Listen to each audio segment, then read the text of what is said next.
Assalamualaikum warahmatullahi wabarakatuh. Alhamdulillah. Alhamdulillahilladzi arsala rasulahu bil huda wa dinil haq liyuzhirahu 'ala dini kullihi wa kafa billahi syahida.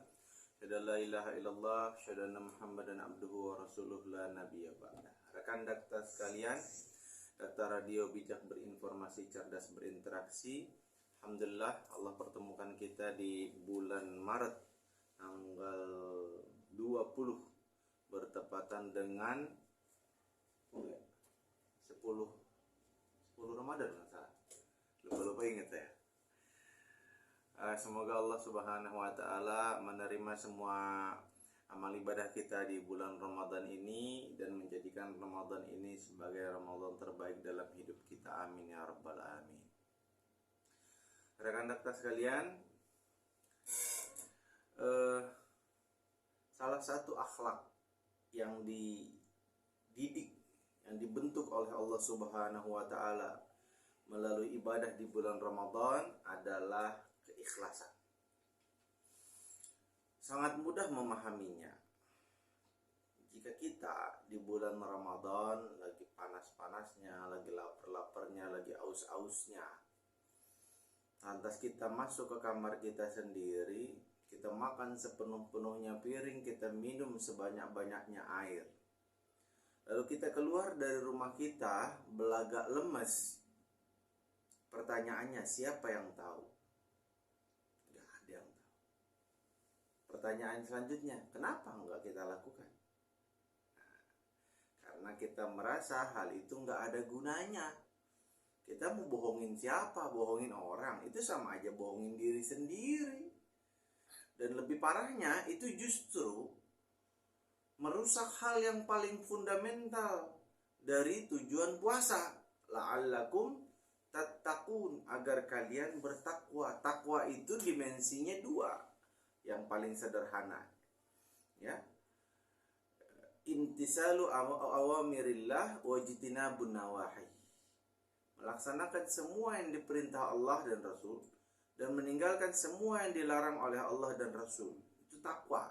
Definisi paling sederhananya begitu.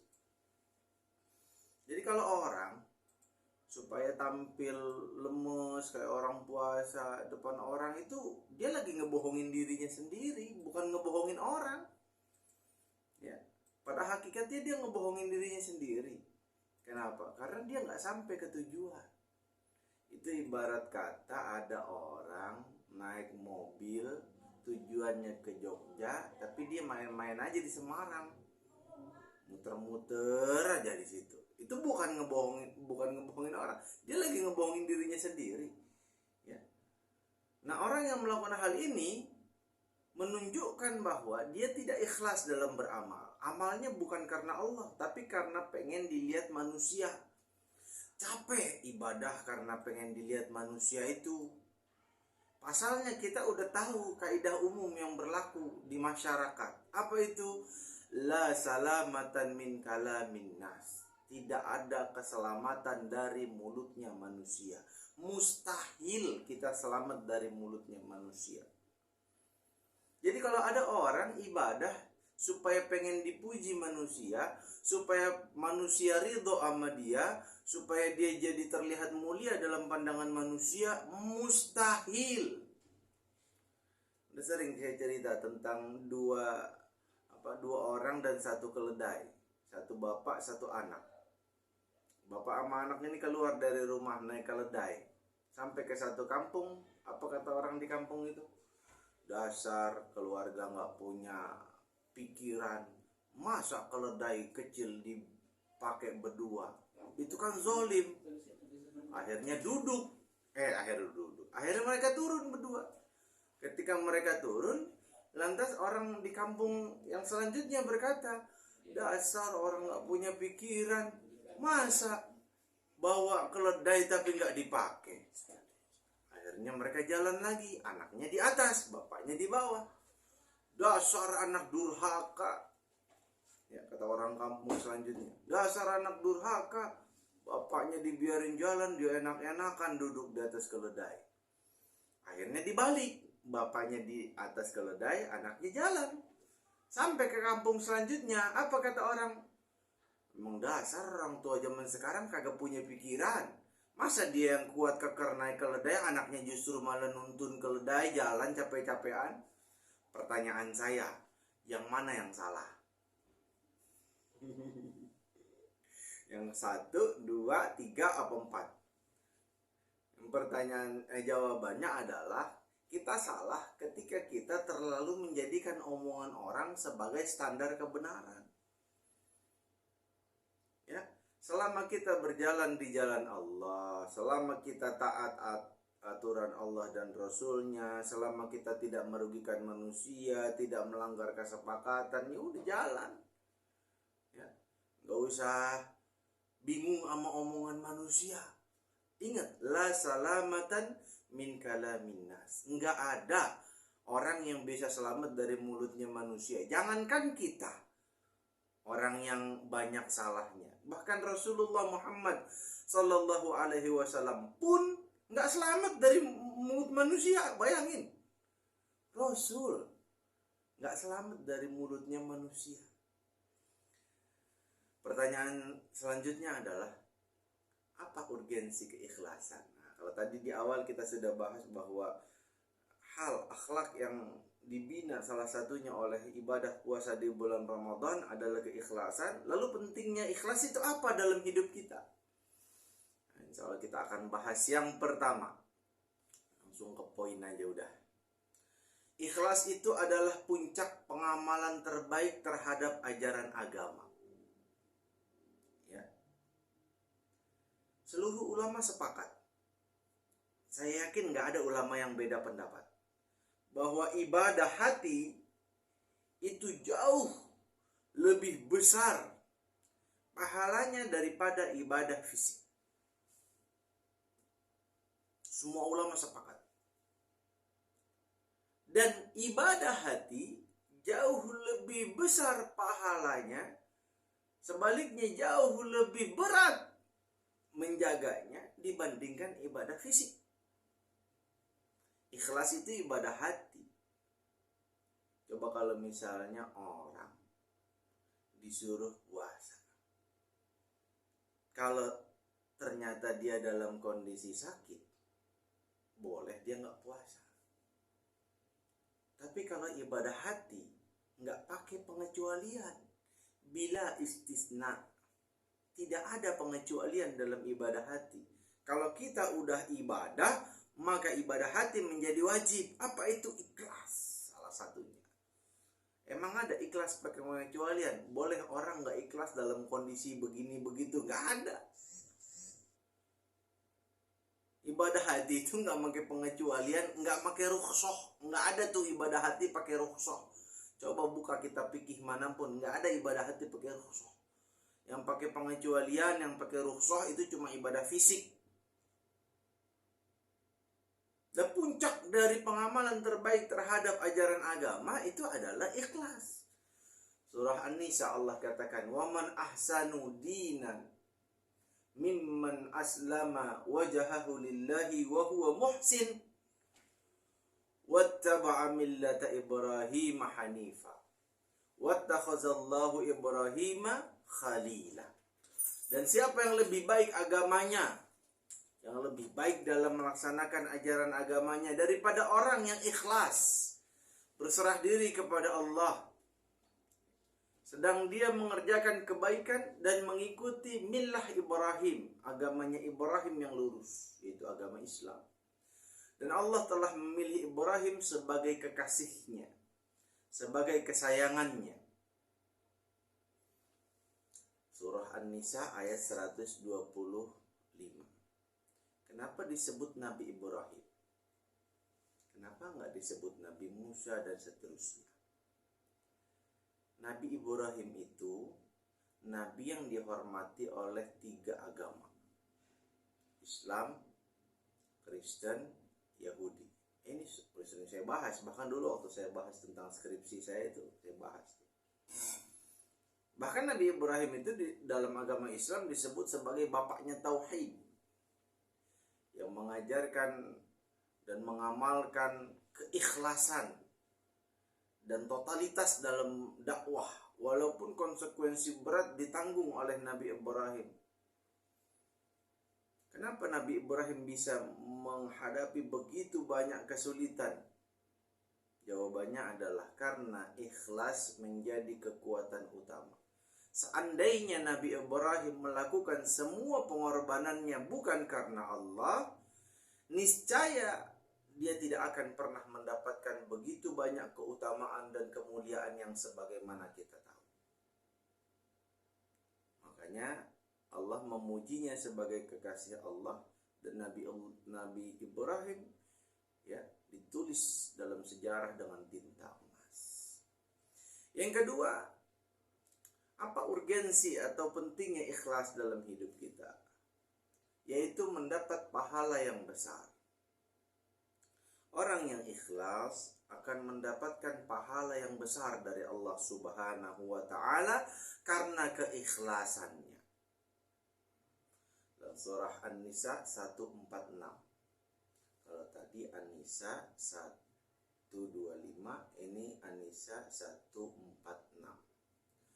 Allah Subhanahu wa ta'ala berfirman, illal ladzina tabu wa aslahu wa tasamu billahi wa akhlasu dinahum lillahi faulaika ma'al mu'minin wa sawfa yu'tillahu al-mu'minina ajran 'azima.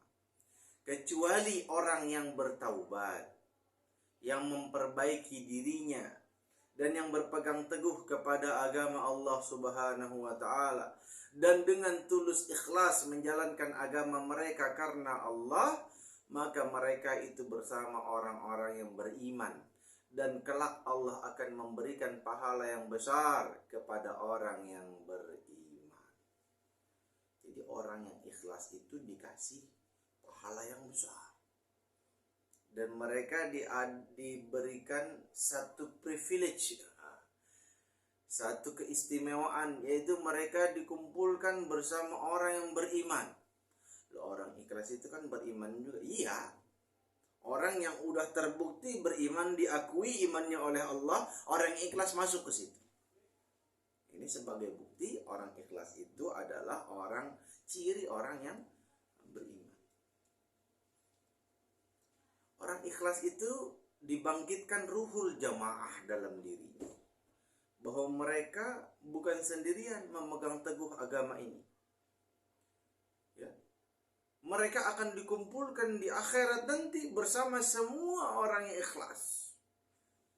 Jadi Allah menotis, kalau bahasa kita, Allah menotis orang yang ikhlas ini, ya, dibangkitkan ruhul jamaah, semangat berjamaah dalam diri mereka, bahwa kalaupun mereka ikhlas, bukan cuma mereka yang ikhlas. Kalaupun mereka dapat ujian besar, bukan cuma mereka yang dapat ujian besar. Kalaupun mereka dapat kesulitan dalam perjuangannya, bukan cuma mereka yang dapat kesulitan dalam perjuangannya. Maka semua orang yang ikhlas dalam menjalankan agama Allah, semua orang yang mendapatkan ujian bertubi-tubi, semua orang yang mendapatkan kesulitan dalam perjuangannya, mereka akan dikumpulkan satu persatu nanti di akhirat kelak bersama-sama. Kebayang gak tuh kalau ada orang berjuang bareng-bareng, dikumpulin di akhirat? Kita aja nih, misalnya ya, bapak-bapak kita sering cerita. Misalnya mereka ngalamin zaman zaman kemerdekaan atau apa misalnya ya. Lalu mereka ketemu tuh di satu daerah, teman mereka zaman berjuang dulu. Senangnya kayak gimana? Nggak bisa digambarin sama kata-kata. Mereka ngomong, bercengkrama segala macam. Bahkan di antara nikmat yang digambarkan oleh Allah Subhanahu wa ta'ala nanti di akhirat bagi orang yang masuk surga adalah mereka bercengkrama satu sama lain. Cerita, dulu waktu di dunia gue berjuang begini loh. Dulu waktu di dunia gue dapat ujian begini loh. Tapi alhamdulillah, saya ikhlas. Allah tolong saya. Kamu bagaimana di dunia? Begini, seru dah beneran. Nah, itu nikmat yang diberikan oleh Allah Subhanahu wa ta'ala. Bukan cuma dikasih pahala besar, tapi mereka dimasukin bersama faulaika ma'al mu'minin. Ini sebuah nikmat sendiri nih. Bahkan kalau mau dibikin poin sendiri bisa kalau mau. Ya, tapi ini masuk sub aja ya, sub poin. Yang ketiga, apa urgensi atau pentingnya ikhlas? Tidak disalahkan oleh Allah atas apa yang tak mampu mereka lakukan. Orang kalau ikhlas itu nggak bakalan disalahin sama Allah kalau mereka nggak berjuang ketika mereka nggak mampu. Dalam sebuah hadis Rasulullah Muhammad SAW, baca ayatnya dulu deh. Ntar ada dalam penafsirannya. Ini ada juga di dalam kitab Riyadhus Shalihin Imam Nawawi rahimahullah, bab 1 malah tentang ikhlas, ya, menghadirkan niat dan wajibnya ikhlas dalam segala perbuatan, perkataan dan hati, sikap hati. Surah At-Taubah ayat 91, surah ke-9 ayat 91. Laisa 'alad du'afa'i wala 'alal marada wala 'alal ladzina la yajiduna ma yunfiquna harajun idza nasahu lillahi wa rasulih ma 'alal muhsinina min sabil wallahu ghafurur rahim. Tidak ada dosa bagi orang yang tidak pergi berperang atas orang yang lemah, orang yang sakit, orang yang tak memperoleh apapun untuk diinfakkan.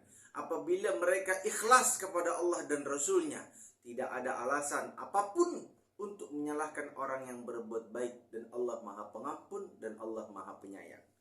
Kita coba perhatikan penafsiran Imam Ibnu Katsir. Beliau menjelaskan bahwa kemudian Allah menjelaskan uzur-uzur, alasan-alasan yang tidak ada dosa bagi pelakunya bila tidak ikut berperang. Ingat, hukum berperang ketika negara dalam kondisi terdesak itu menjadi wajib, bahkan bisa menjadi fardu ain, bisa menjadi fardu kifayah dalam kondisi tertentu, bisa menjadi wajib fardu ain dalam kondisi tertentu. Nah, dalam kondisi fardu ain sekalipun Allah masih kasih uzur untuk tidak berperang. Allah sebutkan sebagian darinya yang bersifat lazim. Ya, pertama, lemah keadaan tubuhnya, tidak mampu bertahan dalam berjihad. Uzur atau alasan lainnya yang bersifat permanen yaitu tunanetra, ya orang buta gimana cara perang, nggak bisa bedain mana musuh, mana kawan, mana lawan. Orang pincang, lain-lain. Karena itu dalam ayat di atas golongan ini disebutkan di awal. Alasan lainnya adalah yang bersifat insidental, yaitu sakit yang menghambatnya untuk pergi berjihad, atau karena fakir, nggak mampu untuk mempersiapkan diri berjihad. Jihad emang nggak butuh persiapan, bekalnya segala macam. Kalau jihad cuma nyusahin orang Islam yang lain mah mendingan nggak usah pergi. Ya, pergi kagak bawa bekal. Nah, kalau perjalanan bisa sampai berbulan-bulan, kayak perang Tabuk. Ya, ada yang tahu perang Tabuk berapa bulan perjalanan? 3 bulan. Sampai Nabi dikisahkan macam-macam tuh dalam perjalanan tuh. Tapi bukan ini waktunya. Tapi intinya bisa berbulan-bulan. Kalau nggak bawa bekal sama sekali, terus mau makan apaan? Ya akhirnya nyusahin yang lain, minta ngurangin bekal orang itu. Jadi orang jihad itu harus punya bekal.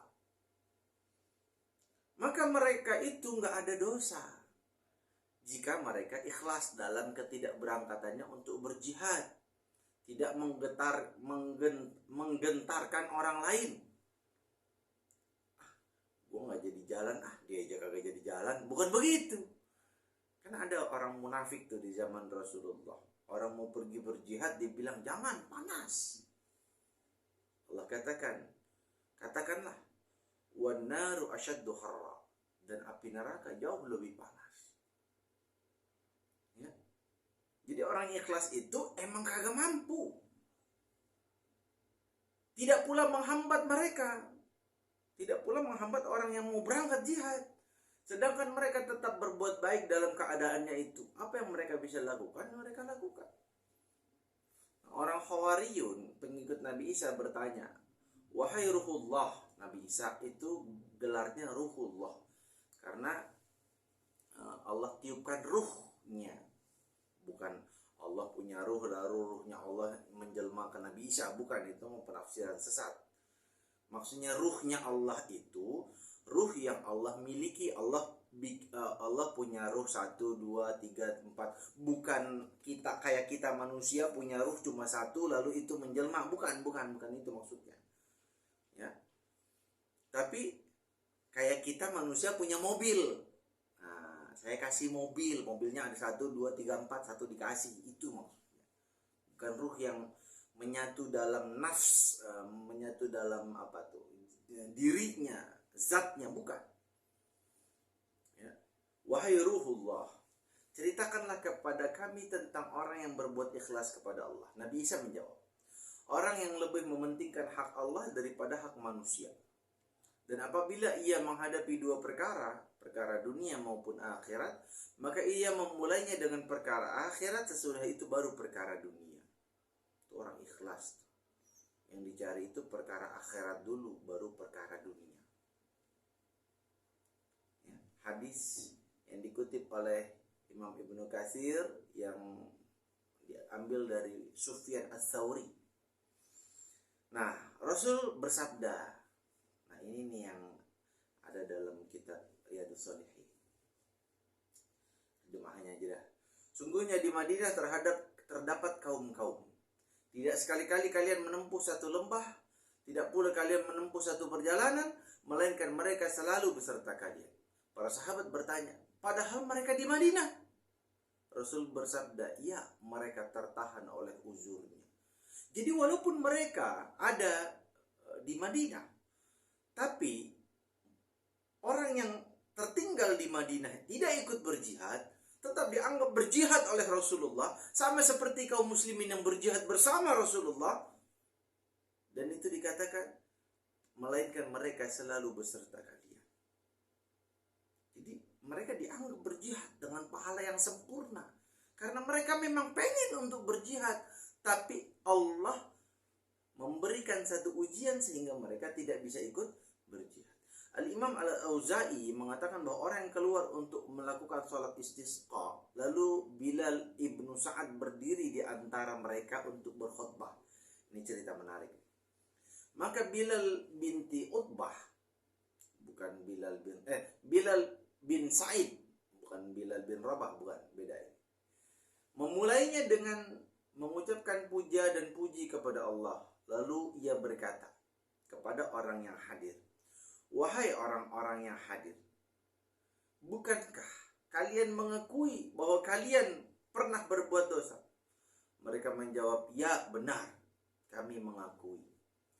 Bilal bin Sa'ad berkata dalam doanya, Allahumma inna nasma'uka taqulu, ya Allah, sungguhnya kami mendengar firman-Mu yang mengatakan, ma'alal muhsinina min sabil. Tidak ada sedikit pun untuk menyalahkan orang yang berbuat baik. Lalu Bilal melanjutkan doanya, Allahumma wa qad aqrarna bil isaati faghfir lana warhamna wasqina.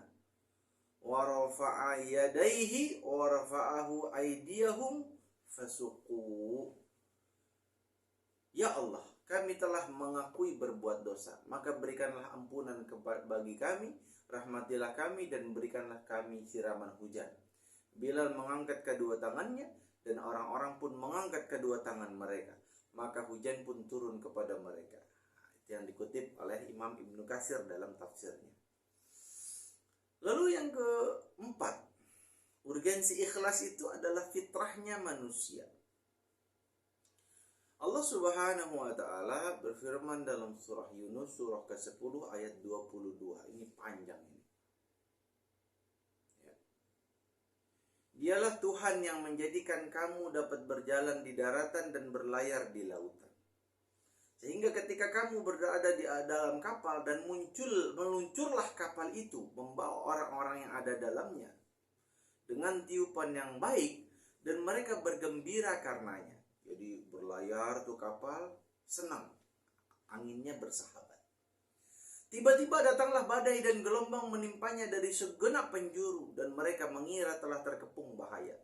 Maka mereka berdoa dengan tulus ikhlas kepada Allah Subhanahu wa taala. Mereka akan berkata, sekiranya Engkau menyelamatkan kami dari bahaya ini, pasti kami termasuk orang yang bersyukur. Pertanyaannya, siapa yang ngomong kayak tadi? Allah mengutip perkataan orang kafir. Bahkan orang kafir yang tidak mengakui adanya Tuhan sekalipun dalam kondisi terjepit dalam hidupnya, mereka akan berdoa kepada Tuhan. Ya. Imam Ibnu Katsir menjelaskan, yakni kami tidak akan mempersekutukanmu dengan seorang pun dan kami benar-benar akan mengesahkan engkau dalam beribadah nanti, sebagaimana kami sekarang mengesahkan engkau dalam doa kami di sini. Tapi permasalahannya, apa mereka kerjain? Enggak. Itu adalah fitrah yang keluar begitu aja, nggak pakai dipikir lagi. Itu fitrah. Itu udah ada dalam memori, dalam otak kecil ibarat kata, memori jangka panjang mereka itu. Dan itu akan keluar dengan otomatis. Kalau kita menyebutnya itu apa ya? Fitrah lah, fitrah. Orang paham bahwa sekafir-kafirnya orang kafir dalam kondisi terdesak pasti didoa. Pasti. Walaupun mereka bikin teori, oh inilah bla bla bla bla.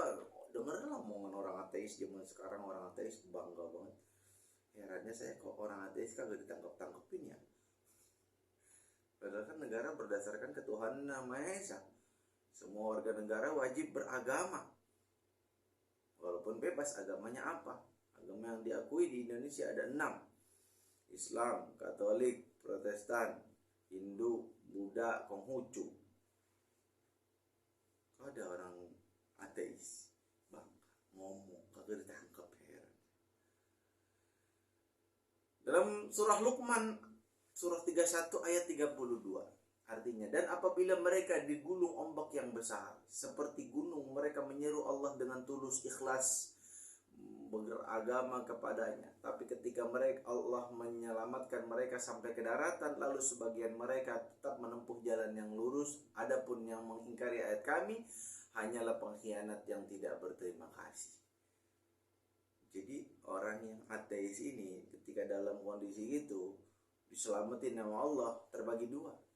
Ada yang tetap lempeng menyembah Allah, ada yang balik kafir lagi. Nggak semuanya benar. Sama seperti firman Allah surah Al-Isra ayat 67. Dan apabila kamu ditimpa bahaya di lautan, niscaya hilanglah siapa yang kamu suruh kecuali Dia, kecuali Allah. Nah, dalam Yunus ayat 32 tadi ayat ada perkataan muktasid. Ini dibahasnya memang Ibnu. Pengertian muktasid dalam ayat 32 surah Fatir adalah pengertian pertengahan dalam beramal. Tapi dapat pula takwil ini diterapkan kepada surah Luqman yang tadi kita bahas. Nah, pengertian ini termasuk dalam sikap yang ingkar bagi orang yang telah menyaksikan pemandangan yang mengerikan dan kejadian yang menakutkan serta tanda-tanda kekuasaannya yang jelas selama ia di laut. Kemudian Allah memberinya keselamatan dari bahaya tersebut sebagai nikmat karunia darinya. Seharusnya orang yang bersangkutan bersyukur kepada Allah dengan mengerjakan amal yang sempurna dan terus-menerus dalam ibadah dan bersegera menuju kebaikan. Barang siapa yang hanya bersikap pertengahan sesudah peristiwa tersebut, maksudnya kembali ke kafir, maka ia termasuk dalam kategori orang yang melalaikan nikmat Allah. Jadi maknanya khattar. Dalam ayat itu ada kata khattar. Itu orang yang setiap kali berjanji selalu mengkhianati. Dan al-khatr artinya pengkhianatan besar. Kafur artinya sangat ingkar kepada nikmat Allah dan tidak mensyukurinya, bahkan sengaja melupakannya. Itulah orang ateis. orang kafir udah dibantuin nama Allah, udah ditolong dalam hidupnya, kembali lagi mereka dalam kekafiran. Nauzubillah, summa nauzubillah. Yang kelima, ikhlas adalah perintah Allah. Wa an aqim wajhaka lid-dini hanifa wa la takunanna minal musyrikin. Dan aku telah diperintah, hadapkanlah wajahmu kepada agama dengan tulus dan ikhlas, dan jangan sekali kamu termasuk orang yang musyrik. Yunus ayat 105. Dalam ayat lain Allah katakan surah Az-Zumar ayat 2, inna anzalna ilaikal kitaba bil haqqi fa'budillaha mukhlishal lahuddin. Sungguhnya kami menurunkan Al-Quran kepadamu, wahai Muhammad, wahai Rasulullah, dengan bawa kebenaran, maka sembahlah Allah dengan ikhlas beragama kepadanya. Imam Ibnu Katsir mengatakan, sembahlah ia semata, tidak ada sekutu baginya, dan serulah makhluk untuk menyembahnya, dan beritahukanlah kepada mereka bahwa tidak ada Tuhan yang patut disembah selain hanya ke Dia, dan tidak ada sekutu baginya, dan tidak ada saingan dan tandingan baginya. Yang keenam, pentingnya ikhlas agar kita tidak terombang-ambing dalam hidup. Allah katakan dalam surah Al-Hajj ayat ke-31 yang artinya, beribadahlah dengan ikhlas kepada Allah tanpa mempersekutukannya. Barang siapa yang mempersekutukan Allah, maka seakan-akan dia jatuh dari langit lalu disambar oleh burung, atau diterbangkan angin ke tempat yang jauh. Itu adalah analogi. Kebayang nggak orang tinggi dibawa ke langit, atas langit, dilemparin, kagak pakai parasut, di pas jalan mau turun disambar sama burung, jeger, atau diterbangin ke tempat yang jauh. Itu perumpamaan orang yang nggak ikhlas, terombang-ambing dalam hidup, nggak punya prinsip. Imam Ibnu Katsir menjelaskan bahwa yaitu jauh lagi membinasakan setiap orang yang terjatuh padanya. Karena itu telah disebutkan dalam hadis Al-Bara bahwa menyebutkan bahwa sungguhnya orang kafir apabila dimatikan oleh malaikat pencabut nyawa, mereka langsung membawa naik rohnya ke langit. Ya. Akan tapi semua pintu langit tidak dibuka. Akhirnya rohnya dilempar lagi dari langit ke tempat yang jauh. Yang ketujuh, ikhlas adalah cara beragama yang lurus. Allah berfirman surah Al-Bayyinah ayat 5. Ini kita semua sama-sama tahu. Wa ma umiru illa liya'budullaha mukhlishina lahuddin hunafa'a wa yuqimus salata wa yu'tuz zakata wa dzalika dinul qayyim. Padahal mereka tidak diperintah kecuali untuk menyembah Allah dengan ikhlas, menaatinya semata-mata karena menjalankan agama, dan juga agar melaksanakan salat dan menunaikan zakat. Yang demikian itu adalah agama yang lurus. Itu agama yang tegak, adil. Ya. Yang terakhir, ya, yang ke-8. Pentingnya ikhlas itu adalah sebagai bukti rasa syukur kita kepada nikmat Allah Subhanahu wa taala. Surah Ghafir 13 dan 14 artinya begini. Dialah yang memperlihatkan tanda-tanda kekuasaannya kepadamu dan menurunkan rezeki dari langit untukmu, dan tidak lain yang mendapatkan pelajaran hanyalah orang yang kembali kepada Allah. Maka sembahlah Allah dengan tulus ikhlas beragama meskipun orang kafir tidak menyukai. Allah udah kasih itu beragam rezeki yang disebutin nama Allah. Maka Allah nyuruh kita ikhlas. Kenapa? Karena bersyukur. Maka kalau ditanya alasan kita ibadah, kenapa? Alasannya 2. Kenapa kita menyembah Allah? Alasannya cuma 2. Semua alasan yang lain pasti masuk ke 2 itu. Yang pertama, li'azimatillah, karena keagungan Allah. Kenapa kita menyembah Allah? Karena Allah adalah zat yang maha agung. Nggak ada yang lebih agung dari Allah. Yang kedua, bikasratin ni'amillah, karena betapa banyaknya nikmat yang Allah berikan kepada kita. Ya. Wah, ini banyak ini dalilnya. Ya. Nah, dalam hadis riwayat Imam Ibnu Abi Hatim, Rasul bersabda, berdoalah kepada Allah sedangkan kalian merasa yakin akan diperkenankan, dan ketahuilah bahwa Allah tidak memperkenankan doa dari orang yang hatinya lalai lagi tidak khusyuk. Makanya kalau kita doa kepada Allah harus khusyuk. Oh, ada yang terakhir, 9, mohon maaf, satu lagi. Terhindar dari tipu daya setan. Al-Hijr 39 dan 40. Iblis berkata, Tuhanku, oleh karena engkau telah memutuskan bahwa aku sesat, aku pasti akan jadikan rasa indah bagi mereka bumi, dan aku akan menyesatkan hambamu semua kecuali hambamu yang ikhlas di antara mereka. Ya. Nah, seperti surah Shad 82 dan 83. Iblis berkata lagi, demi kemuliaanmu pasti aku akan menyesatkan mereka semua kecuali hambamu yang ikhlas di antara mereka. Wallahu a'lam bishawab. Mungkin itu yang bisa kita bahas pada kesempatan kali ini. Kurang lebihnya mohon maaf. Kalau ada pertanyaan bisa disampaikan di nomor 085781479544. Data Radio Bijak berinformasi, cerdas berinteraksi. Kita tutup dengan doa kafaratul majelis. Subhanakallahumma bihamdika asyhadu an la ilaha illa anta astaghfiruka wa atubu ilaik. Insyaallah kita ketemu di pertemuan selanjutnya Rabu depan. Mudah-mudahan kita semua dalam kondisi sehat walafiat, iman Islam. Assalamualaikum warahmatullahi wabarakatuh.